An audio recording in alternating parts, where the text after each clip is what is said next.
You are looking at Julian's pronunciation guide, where we look at how to pronounce better some of the most mispronounced words in the world, like this other curious word. But how do you say what you're looking for today?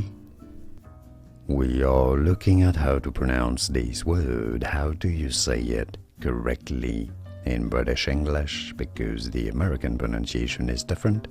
It is said as confirm, confirm. You do want to stress on that second syllable, confirm. In American English, however, it is normally said as confirm, confirm. Here are more videos on how to pronounce more confusing words and names too many mispronounced. Like this video if you found it useful. I appreciate your support. I'll see you soon and thanks for watching.